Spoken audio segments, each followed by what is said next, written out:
B pharm second semester unit number first का जो central nervous system है उसके अंडर में जो सेरिब्रो स्पाइनल फ्लूइड कंटेन होता है, प्रेजेंट होता है, उसके बारे में पढ़ेंगे कि ये सीक्रेट कहाँ से होती है, क्या क्या इसका वर्क है, किस किस में हेल्प करती है, क्या क्या इसमें कंटेन होता है, ये कैसे होती है, इसके बारे में पूरा डिटेल में समझेंगे। तो आइए स्टार्ट करते हैं। यहाँ पर सबसे पहले कह रहा है कि cerebrospinal fluid is secreted into each ventricles of the brain by choroid plexus. इसका मतलब हुआ कि जो सेरिब्रोस्पाइनल फ्लूइड होता है ना, वो सीक्रेट तो होती है into the each ventricles of the brain, brain के प्रत्येक वेंट्रिकल्स में सेरिब्रोस्पाइनल फ्लूइड क्या होती है, सीक्रेट होती है। किसके द्वारा होती है? Choroid plexus. कोरोइड प्लेक्सस को हमने पहले पढ़ चुका है ब्रेन में। तो यहाँ पर सेरेब्रोस्पाइनल फ्लूइड जो होती है, ये इसको बोल रहा है कि ब्रेन के जितने भी वेंट्रिकल्स, 4 वेंट्रिकल्स होती हैं, प्रत्येक वेंट्रिकल्स में ये सीक्रेट होते हैं, और वो भी हेल्प से, किसके? कोरोइड प्लेक्सस के हेल्प से। These are the vascular area where there is a proliferation of blood vessels which is surrounded by ependymal cell and it also lining form on the ventricles wall। यहाँ से कह रहा है कि ये जो होती है ना एरिया, वेस्कुलर एरिया होती है, ये जो होती है वेस्कुलर एरिया होती है, जो कोरोइड प्लेक्सस की एरिया होती है वो वेस्कुलर एरिया होती है। वहाँ पर जहाँ पर proliferation of the blood vessels, जहाँ पर क्या होती है? ब्लड वेसल्स प्रोलिफरेशन होता है। प्रोलिफरेशन का मतलब कह सकते हैं कि प्रसार होता है, एकदम फैला हुआ होता है। तो प्रोलिफरेशन का मतलब फैला हुआ। तो ब्लड वेसल्स इस एरिया में जो था ना, वेस्कुलर एरिया में, कोरोइड प्लेक्सस के एरिया में, वहाँ पर बहुत ज़्यादा ये फैले होते हैं blood vessels. Which is surrounded by ependymal cell, जो इपेंडिबल सेल से क्या होते हैं? सराउंडेड होते हैं। हमने पढ़ा था इपेंडिबल सेल के बारे में पहले, जो गिलियल सेल में आते हैं। गिलियल सेल के टाइप्स होते हैं। तो गिलियल सेल में इपेंडिबल हमने पढ़ा था, मैक्रोगिलिया पढ़ा था, और ओलिगो डेंड्रोसाइट्स पढ़ा था, एस्ट्रोसाइट्स पढ़ा था। तो 4 टाइप्स के पढ़ा था, उसमें से एक इपेंडिबल जो सेल होता है, ग्लियल सेल होता है, जिसके थ्रू ये सराउंडेड होते हैं। जो ब्लड वेसल्स होते हैं ना, या वेस्कुलर एरिया, वो इसके थ्रू सराउंडेड होते हैं। और ये लाइनिंग भी फॉर्म करती है कहाँ पर? वेंट्रिकल वाल पर। जो वेंट्रिकल्स होते हैं ब्रेन में चारों, उसके वाल पर, उसके दीवार पर क्या करती है? ये लाइनिंग को फॉर्म करते हैं। आगे कह रहा है कि CSF passes back into the blood through tiny diverticula whole of arachnoid matter are called arachnoid villi which project toward the venous sinus। CSF जो होता है ना, पासिस बैक तो होती है ब्लड में ये पासिस बैक हो जाती है, ब्लड में आ करके ये मतलब ये प्रवेश कर जाती है। लेकिन किसके थ्रू? Tiny diverticula. इसका मतलब होल होता है, छोटे छोटे छिद्र होते हैं, उसी के थ्रू होते हैं ये प्रवेश करते हैं। ऑफ द एराकोनॉइड मैटर, एराकोनॉइड मैटर की जो डाइवर्टिकुला होती है या फोरामिना बोल सकते हैं, तो उसके थ्रू ये ब्लड में क्या होती है? CSF पासिस बैक होती है, जिसे क्या कहते हैं? एराकोनॉइड विली बोलते हैं। जैसे कि इसको फिगर से हम समझेंगे कि which product toward the Venus sinus, और ये प्रोजेक्ट क्या करती है? वेनस साइनस की तरफ क्या करती है? प्रोजेक्ट करते हैं। जैसे कि फिगर में देखिए, यहाँ पर दिखाया गया है कि एराकोनॉइड विली, यहाँ पर इसी को एराकोनॉइड विली बोलते हैं। यहाँ पर एक ऐसे होती है, इधर से खुला होता है ऐसे, इसी के थ्रू निकलती है, तो इसी को एराकोनॉइड विली बोलते हैं। ये जो छोटा सा रेड कलर की जो दिख रही है एरिया, इसी को एराकोनॉइड विली बोलते हैं। और यही क्या करती है? सेरेब्रो स्पाइनल फ्लूइड को, ये जो एरो दिख रहे हैं छोटे छोटे, इसी के थ्रू सेरेब्रो स्पाइनल फ्लूइड होते हैं ना, कहाँ प्रोजेक्ट होती है? वेनस साइनस के थ्रू। ये जो एरिया दिख रहा है ब्लू ब्लू कलर से जो बना हुआ है एरिया, इस एरिया को बोलते हैं वेनस साइनस बोलते हैं। यहाँ पर जो सुपीरियर सेजिटल वेनस लिखा, सेजिटल साइनस लिखा है, यहाँ पर वेनस साइनस भी होता है, इसका इसी का नाम है। तो इसी एरिया में क्या करता है? सेरेब्रो स्पाइनल फ्लूइड इस वेली के थ्रू क्या करता है? प्रोजेक्ट करता है, किसके तरफ? वेनस साइनस की तरफ। The movement of CSF from subarachnoid space to venous sinus. CSF का मूवमेंट कहाँ से कहाँ तक होती है? From subarachnoid space to venous sinus. Subarachnoid space के बारे में हमने पढ़ा है पहले कि ये कहाँ पर होती है? एक पिया मैटर होती है, पिया मैटर और एराकोनॉइड मैटर, इनके बीच में एक स्पेस होती है जो अभी अभी फिगर में हमने देखा था कि एरो छोटे छोटे दिख रहे थे जिस स्पेस में, उसी स्पेस को बोलते हैं सब एराकोनॉइड स्पेस। और वहाँ से वेनस साइनस के तरफ क्या होती है, मूवमेंट होती है, CSF का मूवमेंट होती है, which is depend on the different pressure on the each side of the wall of arachnoid villi. और ये मूवमेंट किस पर डिपेंड करती है, तो different pressure of on each side of the wall of the arachnoid villi. Arachnoid जो villi होती है ना, उसके वाल के दोनों तरफ कितना प्रेशर है, दोनों की तरफ डिफरेंट डिफरेंट प्रेशर होते हैं, उसी पर डिपेंड करता है। Which is act as a one way valve. ये वन वे वाल्व की तरह एक्ट करती है, जो एराकोनॉइड वैली होती है वन वे वाल्व की तरफ एक्ट करती है। वन वे वाल्व का मतलब ये होता है कि जो CSF है हमारा, वो अंदर से बाहर तो जा सकते हैं लेकिन बाहर से अंदर की तरफ नहीं आ सकते। ये वाल्व है, ये क्या करती है, उसको ब्लॉक कर देती है। जैसे कि इसको हम फिगर समझते हैं कि यहाँ पर जो स्पेस, ये छोटे छोटे, सबसे पहले तो ये कि ये सब सब एराकोनॉइड स्पेस जो होती है, यहाँ पर ये जो छोटे छोटे एरो दिख रहे हैं, इसी स्पेस को बोलते हैं सब एराकोनॉइड स्पेस। और ये टोटल सराउंडिंग होती है पूरे ब्रेन के सराउंड, स्पाइनल कोड को भी ये सराउंड की होती है स्पेस, मतलब चारों तरफ ये स्पेस पाए जाते हैं, स्पाइनल कोड के भी चारों तरफ पाए जाते हैं। तो इसी स्पेस के थ्रू सबसे पहले सेरेब्रो स्पाइनल फ्लूइड जाते हैं और इस विली जो साइनस जो एराकोनॉइड विली होती है इसके थ्रू बाहर निकलते हैं। और जो मूवमेंट होता है CSF का, वो डिपेंड किस पर करता है, तो ये जो रेड कलर की जो दिख रही है ये वाल जो है, ये जो एराकोनॉइड विली है, इस एराकोनॉइड विली के वाल के दोनों तरफ जो डिफरेंट डिफरेंट प्रेशर होते हैं, उसी प्रेशर पर डिपेंड करती है movement of cerebro spinal fluid. और इसमें क्या होता है, ये वन वे वाल्व है।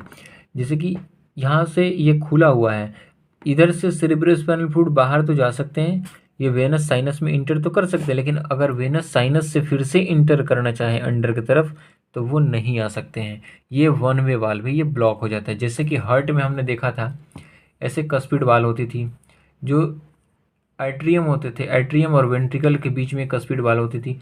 ये इधर से, ये आर्ट्रियम से वेंट्रिकल्स में तो आ सकते हैं ब्लड, लेकिन वेंट्रिकल से आर्ट्रियम में नहीं जा सकते हैं, क्योंकि ये वाल्व क्या करती है, ब्लॉक हो जाती है। तो उसी तरह से इसका भी फंक्शंस है, उसी तरह से ये भी काम करती है। आगे कह रहा है कि when the pressure of CSF cerebrospinal fluid is higher than venous sinus then CSF passes into the blood. कह रहा है कि जब CSF का प्रेशर जो होता है अगर हायर हो वेनस प्रेशर से, वेनस प्रेशर देखा था हमने फिगर में कि जो ऊपर वाला ब्लू कलर के बीच में जो स्पेस थी जिसमें CSF इंटर कर रहा था, कह रहा है कि उसके प्रेशर से अगर CSF का प्रेशर ज़्यादा हुआ तब क्या होता है, CSF जो होती है ब्लड में तो इंटर कर जाती है, ब्लड में प्रवेश कर जाएगी, पास हो जाएगी ब्लड में। लेकिन आगे कह रहा है कि but when the venous pressures is higher than arachnoid villi collapse, ये collapse and preventing the passes of blood constituent into the CSF. Some reabsorptions of CSF by the cell in wall of ventricle। कह रहा है कि लेकिन जब venous pressure जो होती है ना एराकोनॉइड विली से जो हाई हो जाए, पहले क्या था कि इसकी हाई थी और वेनस की कम थी, लेकिन कह रहा है कि जब वेनस प्रेशर हाई हो जाए एराकोनॉइड विली से तो क्या होती है, ये कोलेप्स हो जाती है। और कोलेप्स मतलब नष्ट कह सकते हैं या चिपकना कह सकते हैं, नष्ट होकर के ऐसे। And preventing the passes of blood constituent into the CSF। तब क्या होती है कि ये कोलेप्स हो जाती है और ये जो ब्लड के कंस्टिट्यूएंट जो है ब्लड के, वो CSF में इंटर करने से क्या होती है, वो CSF में पासेस होने से उसको प्रिवेंट करती है, रोकती है। कब, जब प्रेशर, वेनस प्रेशर जो होती है ना एराकोनॉइड विली से हाई हो जाए तब ऐसा कंडीशंस आता है। और तब क्या होता है कि some reabsorption of the CSF by cell in the wall of ventricles. कह रहे कि वेंट्रिकल्स के वाल जो होते हैं, वेंट्रिकल्स के वाल उसमें सेल होते हैं और उसी सेल के द्वारा जो होती है CSF के कुछ पार्ट जो होता है ना रीअब्जॉर्प्शन हो जाता है। कब, जब ये कंडीशंस उत्पन्न होती है तब, जब प्रेशर वेनस साइनस ज़्यादा हो जाते हैं और ब्लड क्या होती है CSF में इन नहीं कर पाते, पासेस नहीं कर पाते हैं। आगे कह रहा है कि from the roof of fourth ventricles CSF flow through the foramina, diverticula या hole into the subarachnoid space and completely surrounded the brain and spinal cord। कह रहा है कि जो from the roof of fourth ventricles, fourth ventricle के रूप से CSF जो फ्लो होता है थ्रू द फोरामिना, यहाँ पर मैंने दिखाया था पिछले वीडियो में भी कि जो छोटे छोटे दो होल थे फोर्थ वेंट्रिकल के ऊपर, उसे ही बोला जाता है, मतलब रूफ ऑफ जो फोर्थ वेंट्रिकल्स होते हैं उसके रूफ पर दो छोटे छोटे हैं होल, उसे फोरामिना बोला जाता है। Into the subarachnoid space में क्या होती है, उसी के थ्रू CSF इंटर करती है। और वो जो होती है, ये जो स्पेस है ना सब एराकोनॉइड स्पेस, ये पूरे कंप्लीटली क्या होती है, सराउंडेड होती है ब्रेन के और स्पाइनल कोड के। स्पाइनल कोड और ब्रेन के साथ साथ चारों तरफ ये स्पेस पाई जाती हैं। जैसे कि हम इसके फिगर से समझ सकते हैं, ये जैसे कि ये जो दिख रहा है वाइट कलर की जो स्पेस दिख रही है रेड कलर और इस पियामीटर के बीच में, इसी के बीच में चारों तरफ क्या होती है, स्पेस पाई जाती है। ये स्पाइनल कोड है, स्पाइनल कोड के साथ भी पाई जाती है, ब्रेन के साथ भी पाई जाती है, स्पेस चारों तरफ होती है, उसी बात को कह रहा है।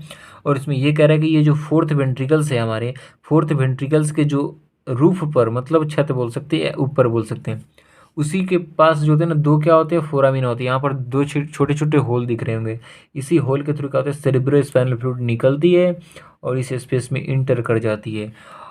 और भी इंटर करती है, जो डिस्टल पार्ट होते हैं सेरेब्रो, जो फोर्थ वेंट्रिकल्स के जो डिस्टल पार्ट होते हैं ना, वो भी ओपनिंग होती है, उसके थ्रू भी इस स्पेस में चले जाते हैं। लेकिन यहाँ पर कह रहा था इस स्टिंजा में कि ये जो फोरामिना है रूफ पर, इसी के थ्रू इस स्पेस में इंटर करती है सेरेब्रो स्पाइनल फ्लूइड। आगे कह रहा है कि there is no intrinsic system of the CSF circulations because they has no on pressure, but it movement is added by pulsating of blood vessels, respirations and change of posture। इसमें कह रहे हैं कि जो CSF है ना, CSF circulations वो intrinsic system में नहीं आता, क्योंकि इसके पास खुद का प्रेशर नहीं होता है। जैसे कि लिम्फ, फर्स्ट सेमेस्टर में हमने पढ़ा था कि लिम्फ के पास खुद का प्रेशर नहीं होता है, ठीक उसी प्रकार CSF के पास भी अपना खुद का प्रेशर नहीं होता है। इसमें प्रेशर कब आती है, कह रहा है कि जब मूवमेंट होती है, movement aided by the pulsating of the blood vessels, जो ब्लड वेसल्स में पल्स होती है, उस पल्स के थ्रू जो होती है इसमें मूवमेंट आ जाती है। या जब हम रेस्पिरेशंस की स्थिति, मतलब रेस्पिरेशंस कर रहे होते हैं, मतलब ब्रीदिंग रिदम के थ्रू भी आती हैं, सांस लेना छोड़ना, उसके थ्रू भी इसमें मूवमेंट आती है। एंड चेंजिंग ऑफ पोस्चर, जब हमारा पोस्चर चेंज होता है, जब हम चल फिर रहे होते हैं तो पोस्चर जब हम चेंज कर रहे होते हैं अपना, तो पोस्चर के चेंजिंग के थ्रू भी इसमें मूवमेंट होने लगती है। आगे कह रहा है कि CSF is secreted continuously at a rate of about 0.5 ml पर मिनट।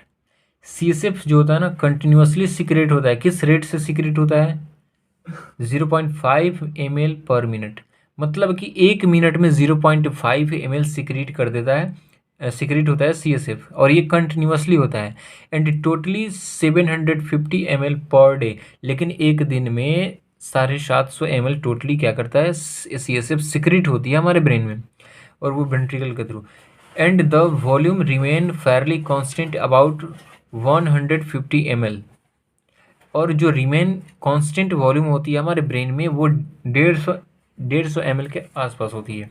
मतलब जैसे कि हार्ट में हमने पढ़ा था कि जो स्टॉक वॉल्यूम होती है अबाउट 75 ml हमेशा क्या होती है, ब्लड हमारे हार्ट में प्रेजेंट होती है और ये निकलती है। उसी प्रकार से क्या होती है कि सेरेब्रो स्पाइनल फ्लूइड भी हमारे ब्रेन में हरदम जो होती है कि कांस्टेंट वॉल्यूम होती है, जैसे कि 150 ml प्रेजेंट होंगी, सिक्रेट होती है, नष्ट होती है, वो फ्लो भी होती है, लेकिन स्टॉक वॉल्यूम के तौर पर उसमें 150 ml प्रेजेंट होते हैं हमेशा।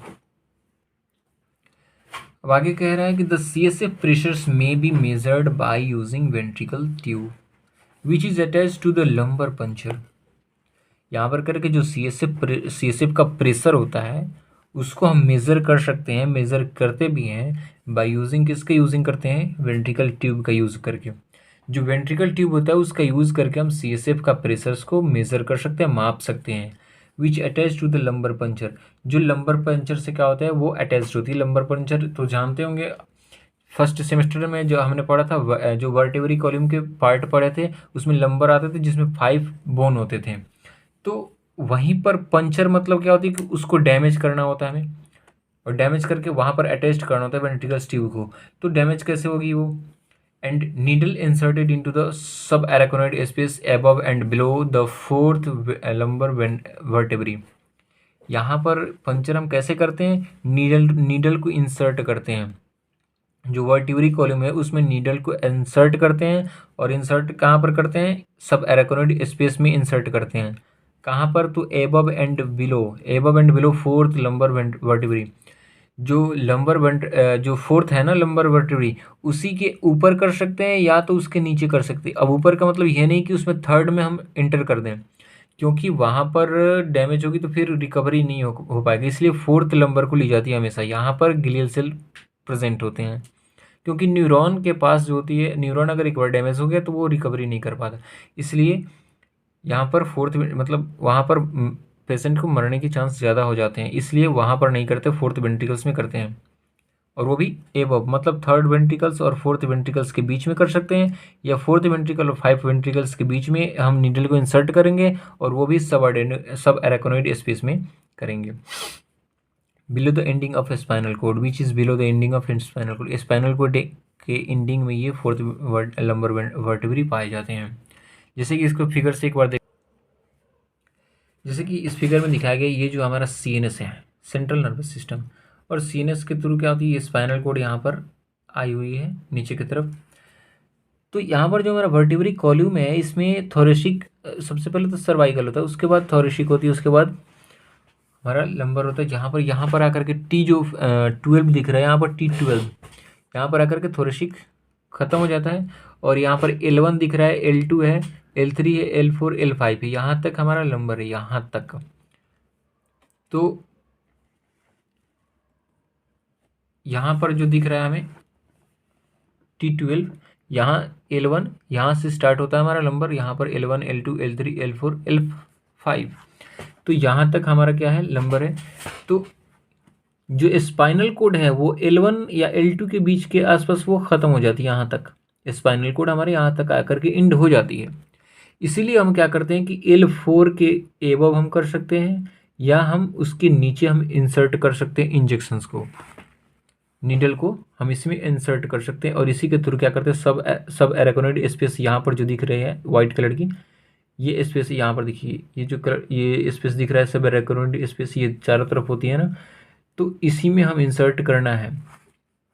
तो ये हमारा L4 है, जो हमारा ये L4 है, इसके हम ऊपर कर सकते हैं, यानी कि जो ये एरिया दिख रहा है इसके थ्रू हम नीडल को इंसर्ट कर सकते हैं, या इस एरिया के थ्रू हम नीडल को इंसर्ट कर सकते हैं। ये दो एरिया है जिसके थ्रू हम इंसर्ट कर सकते हैं। अब आगे कह रहा है कि the pressure sure remain Fairlie constant at about 10 centimetre S2 when the individual is lying on his side and about 30 centimetre S2 when sitting up। इसमें कह रहा है कि जब हम मेज़र कर रहे होते हैं प्रेशर का, तो प्रेशर का मेज़र करते वक्त जब 10 सेंटीमीटर S2 के अबाउट प्रेशर अगर दिखा रहा है, अगर शो कर रहा है, तो उस ये कंडीशंस तब होती है जब individually is lying on his side, मतलब जब व्यक्ति करवट की तरफ सोया हो, करवट के मतलब थ्रू सोया हो, तो उस वक्त ये प्रेशर्स को शो करेगा। लेकिन अबाउट 30 के समथिंग करेगा ना, तो वो व्यक्ति उस वक्त सीटिंग स्टेट में होती है, बैठा होता है। जब व्यक्ति बैठा होता है तो उसमें 30 सेंटीमीटर S2 के अबाउट प्रेशर्स को शो करेगा।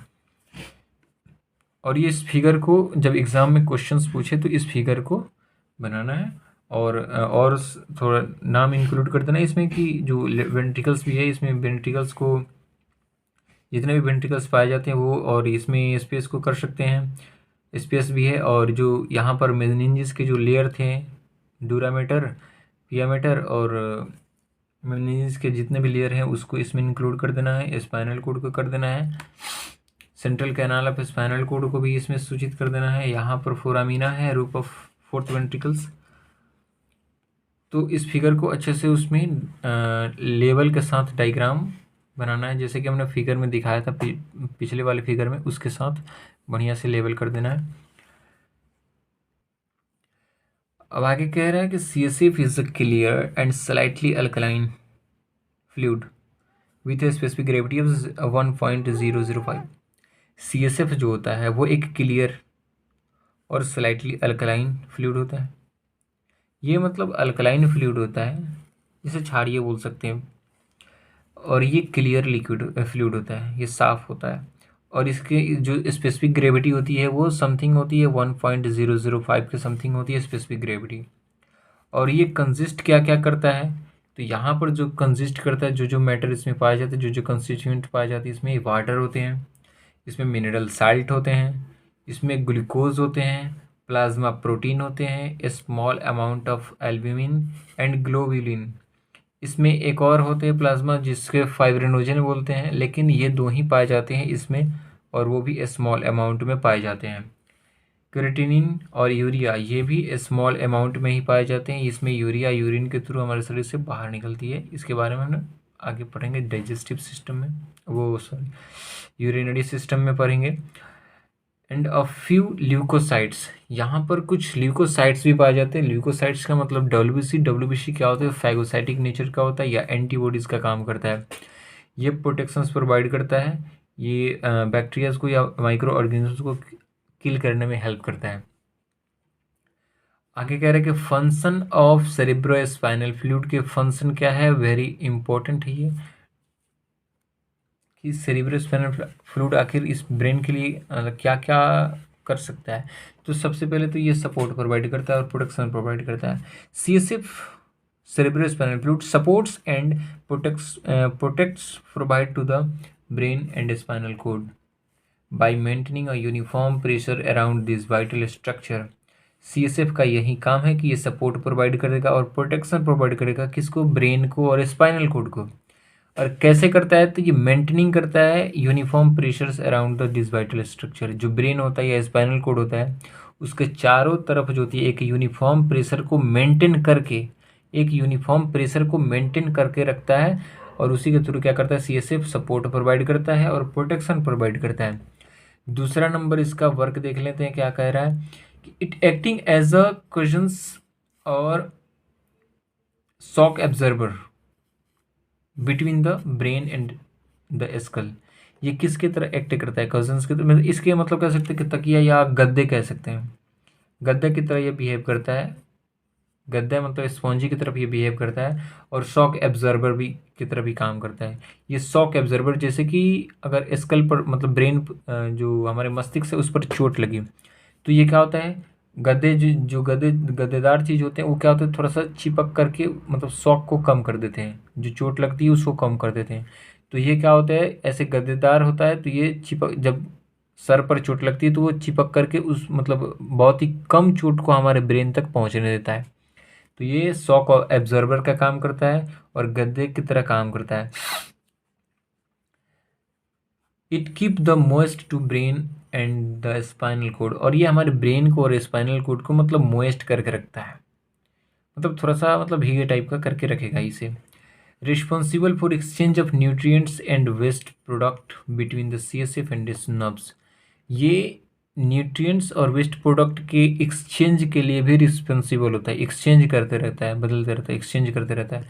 वेस्ट प्रोडक्ट को बाहर निकालना बाहर निकालेगा, न्यूट्रिएंट्स को लाना है लाएगा, तो ये एक्सचेंज करते रहता है, इसके लिए भी रिस्पॉन्सिबल होता है। ब्रेन कहाँ से कहाँ तक, बिटवीन ये किसके बीच होती है, तो between CSF and nerve cell, nerve cell के थ्रू वो निकलेगा या एक्सचेंज करती है।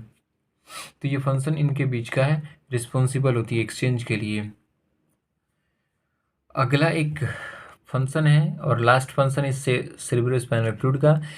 इसमें कह रहा है कि cerebrospinal fluid is also responsible for respiratory regulations और रेगुलेटर और रेगुलेशंस ऑफ ब्रीदिंग। CSF जो होता है ना, ब्रीदिंग जो सांस ले रहे हैं छोड़ रहे हैं उसके रेगुलेशंस के रेगुलेटर के लिए भी ये रिस्पॉन्सिबल होता है। बिकॉज क्योंकि it baths the surface of medulla where the central respiratory chemoreceptor are located या प्रेजेंट कह सकते हैं। ये क्या काम करता है, CSF बात का काम करता है, किसके, मेडुला के जो सरफेस होती हैं उसके बात का काम, उस पर उसको बात करता है।